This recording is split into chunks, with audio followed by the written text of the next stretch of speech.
नमस्कार, जी उत्तर प्रदेश उत्तराखंड देख रहे हैं आप। मैं हूं कुंदन जमैर। सबसे पहले बात उत्तर प्रदेश की। दरअसल योगी के नए उत्तर प्रदेश में न दंगा होता है न कर्फ्यू लगता है। कल यूपी में योगी सरकार के 9 साल पूरे होने पर सीएम योगी ने एक बार फिर यूपी में पिछले 9 साल में कानून व्यवस्था किस कदर मजबूत हुई इसका जिक्र किया। साथ ही एक बार फिर दंगा ब्रिगेड को सख्त चेतावनी भी दी, क्योंकि रमजान का महीना चल रहा है। आज से चैत्र नवरात्र की शुरुआत भी हो गई है और कल अलविदा की नमाज भी होगी। ऐसे में अगर किसी ने कानून व्यवस्था से जरा से भी खिलवाड़ किया, योगी सरकार क्या अंजाम करेगी सबको पता है।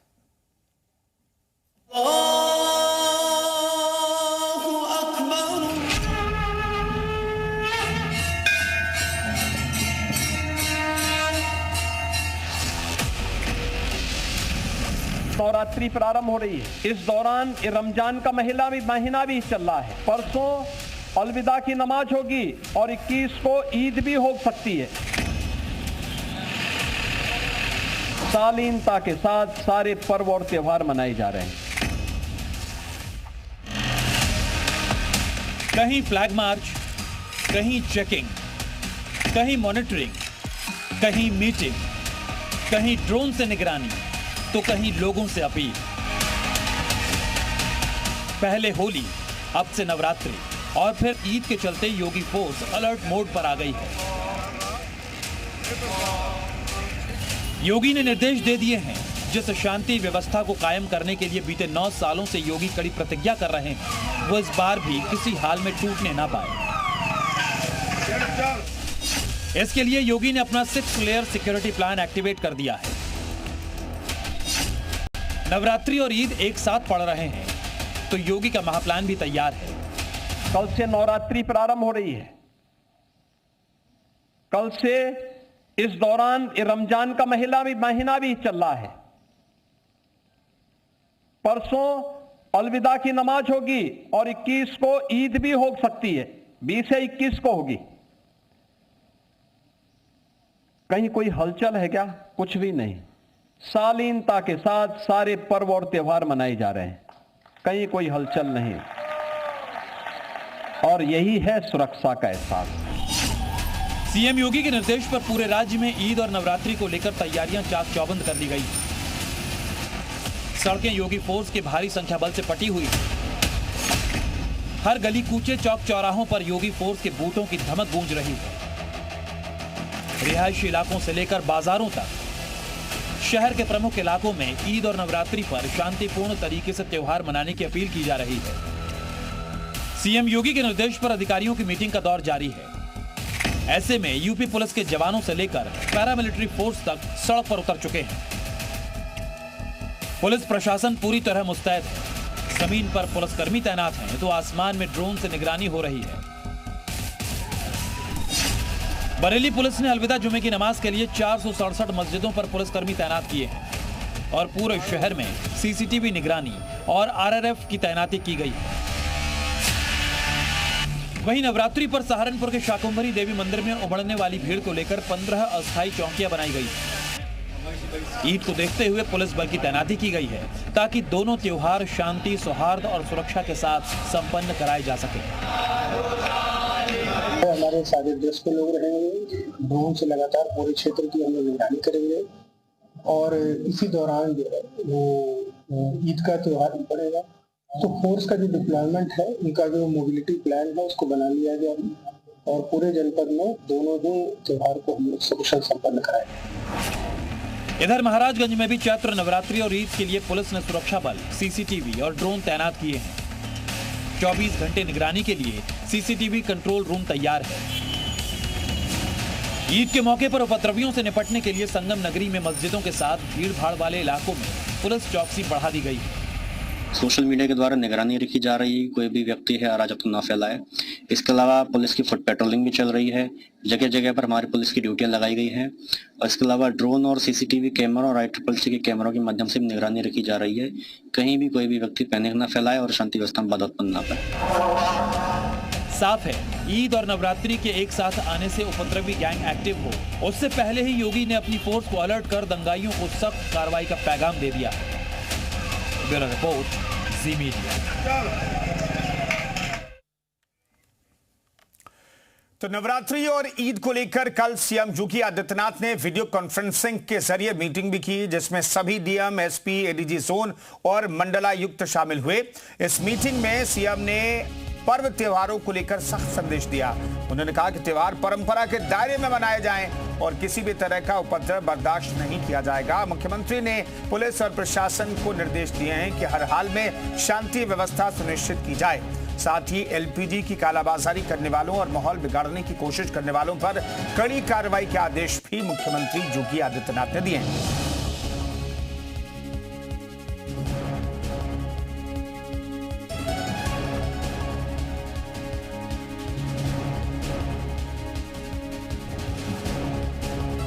और चैत्र नवरात्रि के पहले दिन पर उत्तर प्रदेश में सुरक्षा और विश्वास का संदेश दिया जा रहा है। मुख्यमंत्री योगी आदित्यनाथ का संकल्प भयमुक्त प्रदेश है, सुरक्षित परिवेश है।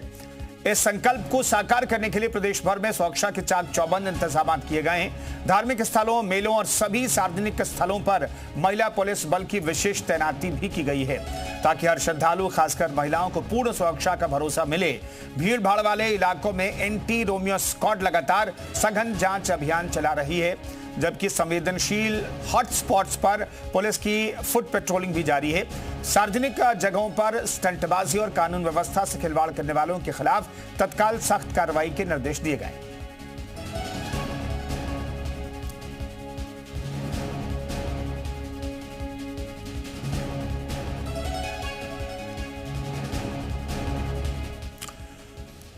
तो जो माहौल उत्तर प्रदेश में पिछले 9 साल से बना है और ईद के मद्देनजर, रमजान के मद्देनजर, चैत्र नवरात्रि के मद्देनजर जो व्यवस्था की गई, इस पर बातचीत करने के लिए प्रशांत उमराव हमारे साथ, प्रवक्ता बीजेपी के मौजूद हैं, अनिल शर्मा प्रवक्ता कांग्रेस के मौजूद हैं, ए.के. जैन साहब पूर्व डीजीपी हमारे साथ मौजूद हैं, विशाल रघुवंशी अयोध्या से हमारे साथ सीधे जुड़ रहे हैं। पहले विशाल का रुख कर लेते हैं। विशाल, जो संदेश है मुख्यमंत्री योगी आदित्यनाथ अधिकारियों को भी याद दिलाते रहते, कल भी वीडियो कॉन्फ्रेंसिंग के जरिए एसपी से लेकर के डीएम, मंडलायुक्त तक सबको संदेश दे दिया, कानून व्यवस्था से खिलवाड़ बर्दाश्त नहीं किया जाएगा।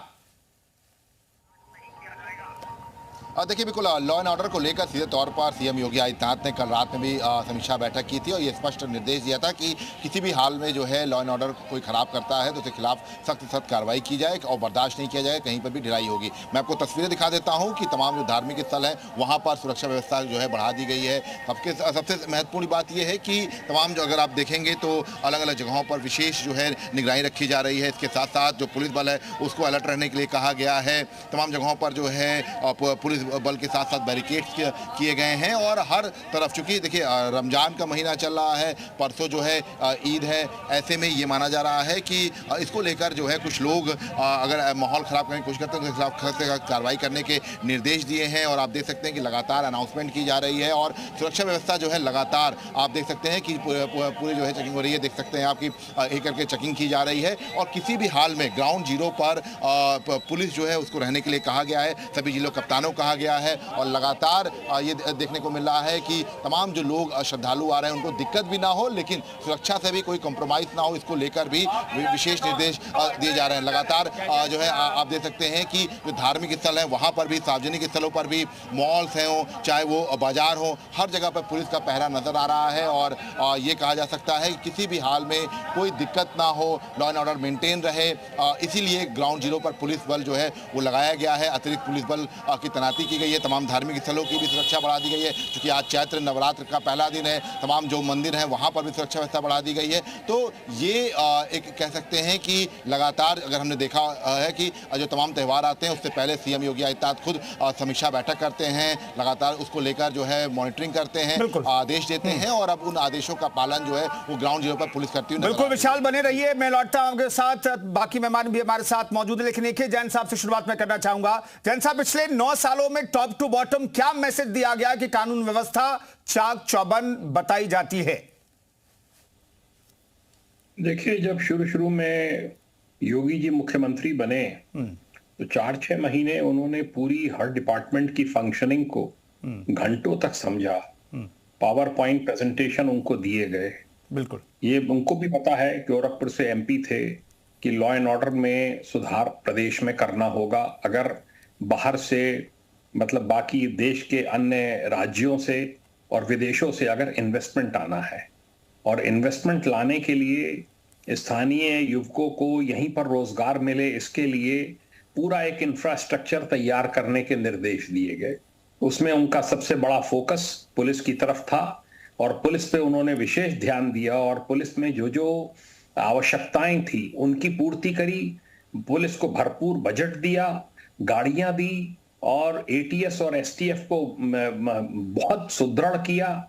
जगह जगह उनकी यूनिट्स डिप्लॉय की गई हैं, जिसकी वजह से कि पूरे प्रदेश में एक सुरक्षा का वातावरण बना है।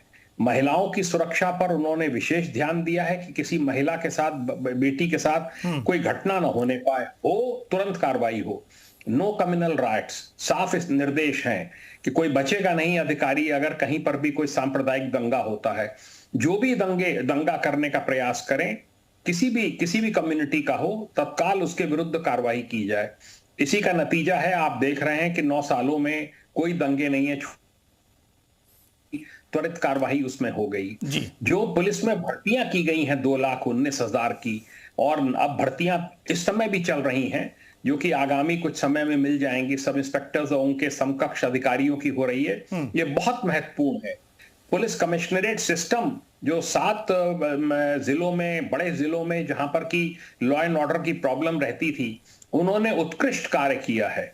मैं उन जिलों के लोगों से बात करता हूं, बताते हैं कि पहले जहां 1-2 आईपीएस अधिकारी होते थे, उनसे मिलना मुश्किल होता था। अब 11-11, 12-12 आईपीएस अधिकारी एक जनपद में तैनात हैं और लगातार पेट्रोलिंग कर रहे हैं। माफियाज पे जो एक प्रहार किया गया है, वो जो है निर्णायक साबित हुआ है। जो माफिया के साथ छुटभइये घूमा करते थे, गुंडागर्दी करते थे, उस सब पे रोक लग गई है। देखिए, ये सब चीजें, संगठित अपराध, आप किसी से पूछ लें, संगठित अपराध अभी भी हो रहे हैं। ऐसा नहीं है कि अपराध बिल्कुल शून्य हो गए हैं, पर संगठित अपराधी जो अपराध घटित करते थे, समाज में भय फैलाते थे, उनका कहीं नामो निशान नहीं है। बिल्कुल, उनकी हिम्मत टूट गई है, कमर टूट गई आर्थिक तौर पर, और अपराध के नजरिए से भी देखें तो उनकी कमर सरकार ने और पुलिस ने तोड़ दी है। मैं लौटता हूं सर, प्रशांत उमराव साहब, 9 साल की उपलब्धि क्या है, ये जरा कम शब्दों में बता दीजिए, क्योंकि सुरक्षा के नजरिए से और बाकी व्यवस्था के नजरिए से किस तौर पर आपके शब्दों में। जी नमस्कार, आप सभी को चैत्र नवरात्र और हिंदू नववर्ष की हार्दिक शुभकामनाएं। बिल्कुल 9 साल में क्या परिवर्तन हुआ, ये सभी को देखने में मिलता है कि पहले किस तरीके से त्योहारों में कर्फ्यू लगता था, आए दिन कहीं न कहीं झड़प हिंसा होती थी। आज जो है इस तरह की उत्तर प्रदेश में परिस्थितियां बदली हैं। पहले सरेआम दिन में गाड़ियां चोरी होती थी, गांव में आप जाके आप लोगों से बात करेंगे तो बताएंगे पहले जानवर चोरी हो जाते थे, उनके ट्यूबवेल्स में पार्ट्स चोरी हो जाते थे।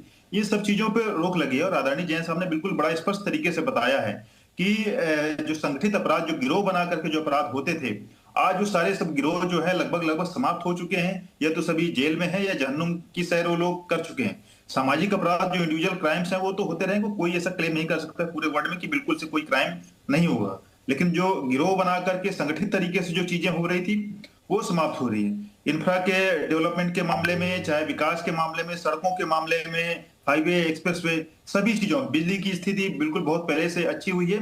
और महिला सुरक्षा के विषय में जहां आज ये है कि क्राइम होता है लेकिन उस पर तुरंत पुलिस कार्रवाई भी होती है। आप कहीं भी पुलिस पे शिकायत दर्ज कराते हैं, कार्रवाई होती है, उसका संज्ञान लिया जाता है। अपराधी को कहीं किसी भी प्रकार से सरकार का, सत्ता का संरक्षण नहीं मिलता। हम लोग ये नहीं कहते हैं कि लड़के हैं, लड़कों से गलतियां हो जाती हैं। कहीं इस तरह की आपको फोटोग्राफ नहीं आती है कि आईपीएस जो है मुख्यमंत्री का पैर का जूता बांधते हुए दिखे। एक वो भी दौर था कि अतीक अहमद ने कुछ पुलिसकर्मियों को बंधक बना दिया था, मुलायम सिंह यादव को चिरौरी करनी पड़ी थी। तो ये तरह की चीजें नहीं है। कोई आपको ये नहीं दिखेगा कोई नेता जो है पुलिस को दबाव में लेकर के काम करा रहा हो। जो पुलिस व्यवस्था है, सब लोग अपना स्वतंत्र तरीके से काम कर रहे हैं। ये परिवर्तन आया है और इसी परिवर्तन की वजह से जो कुछ लोगों को पीड़ा होना स्वाभाविक है। आज से देखिए, हिंदू का एक बड़ा त्योहार का पूरा महीना स्टार्ट हो रहा है, चैत्र नवरात्र से, उसका रामनवमी आएगी, महावीर जयंती, और भी अन्य त्योहारों की श्रृंखला स्टार्ट हो जाएगी, शादी ब्याह भी चलेंगे। तो इसमें उसी को ध्यान में रखकर के मुख्यमंत्री जी ने कहा कि कोई कानून व्यवस्था की स्थिति न बिगड़े, सभी लोग शांतिपूर्ण तरीके से अपना त्योहार मनाएं और उत्तर प्रदेश जो है प्रगति की मार्ग पर आगे बढ़े और देश के विकास में योगदान दे। अनिल शर्मा साहब, कमियां तो विपक्ष ढूंढ लेता है और ढूंढना भी चाहिए, कहां पर कमी रह गई है? सभी को, पूरे देशवासियों को चैत्र नवरात्रि की हार्दिक शुभकामनाएं। देखिए, कमियां खोजना शुरू करें तो उत्तर प्रदेश सरकार ने कायदे से काम कौन सा किया है? ये लॉ एंड ऑर्डर की बात करते हैं, बहुत अच्छी बात है, काबिले तारीफ काम है, लेकिन उन पुलिसकर्मियों को चैन से ड्यूटी तो करने दो। ट्रांसफर उद्योग चला रखा है पुलिस विभाग में, डेली का सिस्टम है, 4 दरोगा इधर, 8 दरोगा उधर, 10 दरोगा उधर। ये ट्रांसफर उद्योग क्यों चल रहा है भाई? लॉ एंड ऑर्डर संभल नहीं रहा क्या उत्तर प्रदेश सरकार से? और अगर उत्तर प्रदेश सरकार से संभल रहा है तो ये बार बार 4 महीने बाद, 2 महीने बाद ट्रांसफर उद्योग क्यों चल रहा है? उस पुलिसकर्मी को क्षेत्र का भूगोल समझने दो, हिस्ट्री समझने दो, कौन किस प्रवृत्ति का व्यक्ति है। साल भर भी नहीं टिकने देते, 2 महीने भी नहीं टिकने देते और उसको ट्रांसफर कर दिया जाता है। ये डेली देख रहा हूं मैं। जिस जनपद में निवास करता हूं, आगरा जनपद में कमिश्नरेट है और डेली लिस्ट जारी होती है। आज इतने दरोगाओं का ट्रांसफर, इतने पुलिसकर्मियों का ट्रांसफर, इतने थाना इंचार्ज बदले, इतने चौकी इंचार्ज बदले। ये सब क्या व्यवस्थाएं चल रही है? ये ट्रांसफर उद्योग नहीं तो और क्या है? रही बात लॉ एंड ऑर्डर की, अपराध पर नियंत्रण की बात करते हैं। अभी हमारे भाजपा के प्रवक्ता महोदय कह रहे थे कि कहीं भी भैंस चोरी नहीं होती, कहीं गाड़ियां चोरी नहीं होती, कहीं कोई चेन छीनिंग नहीं होती। तो भैया ये अपराध तो निरंतर जारी है, लेकिन पुलिस थाना में उनकी पूर्ण रूप से सुनवाई नहीं है। बराबर अपराध बढ़ रहे हैं। ये 9 साल की उपलब्धियां गिनवा रहे हैं। 9 साल की उपलब्धियों में गिन लीजिए, पुलिस भर्ती का पेपर लीक होना, दरोगा की भर्ती में ब्राह्मणों का खुलेआम अपमान होना, बोर्ड की परीक्षा जो प्राइमरी की है उसमें ब्राह्मण। अनिल शर्मा साहब, चूंकि त्योहारों पर हम बेसिकली चर्चा करें तो त्योहारों पर लेते, त्योहारों में सुरक्षा व्यवस्था चाहे वो किसी भी धर्म के हो, किसी भी समुदाय के त्योहार हो, उसमें कई बार कुछ त्रुटि दिखाई दे रही है आपको? बिल्कुल बिल्कुल। चलिए त्योहार पर ही आते हैं, आपकी बात पर रहते हैं। त्योहारों पर अगर ये चर्चा की अगर बात करें तो त्योहारों पर सांप्रदायिक सौहार्द बनाए रखने के लिए पुलिसकर्मी तैनात होते हैं, लेकिन उन पुलिसकर्मियों से ज्यादा भाजपा के छुटवैये लठे उन मंदिरों की चाक चौबंद व्यवस्था को संभालते हुए लठ बजाते हुए नजर आते हैं। उन पर एक भी पुलिसकर्मी कार्रवाई नहीं कर पाता है। मजबूरी, क्योंकि वो हिंदू संगठन के नाम लेकर उनका चोला पहनकर और खुलेआम वहां गुंडागर्दी कर रहे होते हैं। प्रशांत साहब किनकी बात करें? अनिल शर्मा जी, महाराज सर थोड़ा छोटा छोटा रखते हैं ना, थोड़ा छोटा छोटा। अनिल शर्मा साहब मैंने कॉन्टिन्यूसली आपको बोलने दिया, टोका नहीं मैंने, लेकिन थोड़ा छोटा छोटा रखते हैं। प्रशांत उमराव साहब, ये अनिल शर्मा किन छुटभइयों की बात कर रहे हैं? देखिए, ये वही लोग हैं जब दिल्ली में एक युवक की हत्या होती है केवल रंग के छींटे पड़ने पर, तो वहां पे इनका मुंह नहीं खुलता है। लेकिन वही जब इनका वोट बैंक जो है जो गंगा जी पर हलाल मांस की जो हड्डियां फेंकता है, तो भी ये लोग जो है बुर्का फाड़ने लगते हैं। यही जब लोग हैं तो अभी इनके देखिएगा कांग्रेस और सपा के लोग जो है रमजान में इफ्तारी ये वही लोग हैं जो टोपी पहन के कर रहे थे। गंदा पानी पीकर हिंदू मरते हैं तो इनके मुंह में दही जम जाता है कि मुंह से आवाज नहीं निकलती है। ये वही लोग हैं जो अपमान करना चाहते हैं हिंदुओं का। बिल्कुल नकली मुसलमान बन गए, असली मुसलमानों से अधिक जो इफ्तारी कर रहे हैं। ये लोग इतने बेशर्म में बिना रोजा रखे इफ्तारी खा रहे हैं, मुसलमानों का हक खा रहे हैं। अगर इफ्तारी खाना है तो आप रोजा रखिए, बिना इफ्तारी किए रोजा रखे इफ्तारी खा रहे हैं। और इफ्तारी की प्रक्रिया होती है कि आप उसमें आपको नमाज भी अदा करनी होती है। तो किस तरीके से आपको इफ्तारी खानी है, आप रोजा रखिए, नमाज करिए। हिंदुओं को भी मूर्ख बनाते हैं, दूध के धुले हुए नहीं है, बिना रोजे रखे इफ्तारी खाने बराबर जा रही है। बताइए कौन से जनपद में नहीं जाते हैं? क्यों जाते हो? इफ्तारी तो नमाज भी अदा करनी पड़ती है, क्यों जाते हो? के नहीं होते हैं भाई, क्यों जाते हैं आप इफ्तारी खाने आपके लोग? अरे हम नहीं जाते हैं, कांग्रेसी सपा के लोग जाते हैं। अखिलेश यादव की फोटो दिख रही है, राहुल गांधी की फोटो दिख रही है, खड़गे जी की फोटो दिख रही है। हम लोग नहीं जाते हैं। जो व्यक्ति बिना रोजा रखे इफ्तारी खा रहा है वो गलत कर रहा है, धर्म कर रहा है, वो हिंदुओं के साथ भी धोखा कर रहा है। मैं दोनों को बहुत बहुत धन्यवाद, तमाम मेहमानों के चर्चा में शरीक होने के लिए बहुत बहुत शुक्रिया।